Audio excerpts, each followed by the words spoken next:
itong mga manok dito eh. Ano naman.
Lagyan natin ng molasses. Guys. Ito.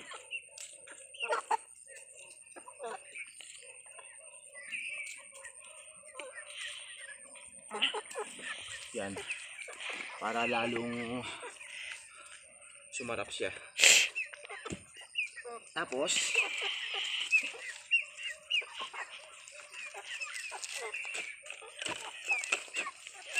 ating babayuhin.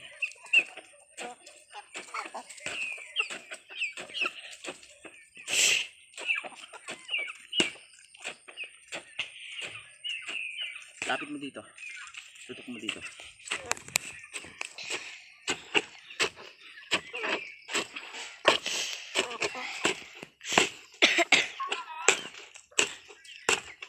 Yan guys, ang tatakaw ng mga manok.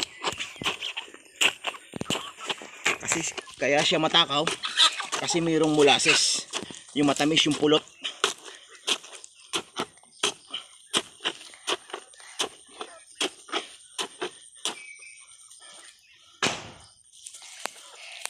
Okay na.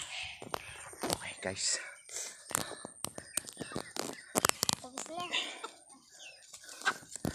Yan. Ang tatakaw ng mga manok ko. Yan po'y puno ng saging. Ang aking tinatadtad.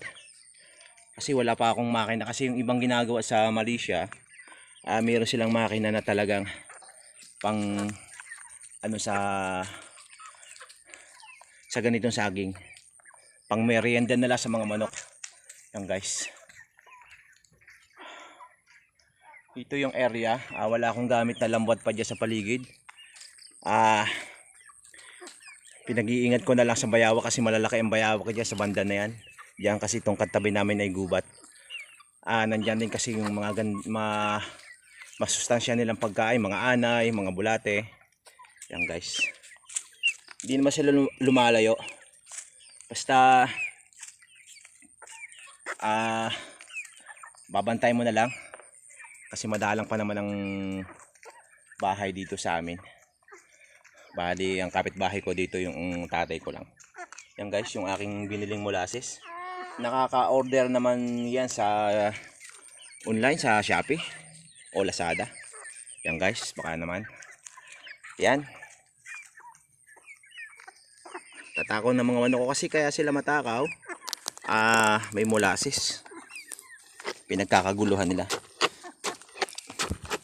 Kasi ito, ista ko ng 3 araw o 1 araw lang. Baka hindi pa to amutin ng 2 araw, ubos na ito kasi bibigay ko na rin sa kanila at sa baboy.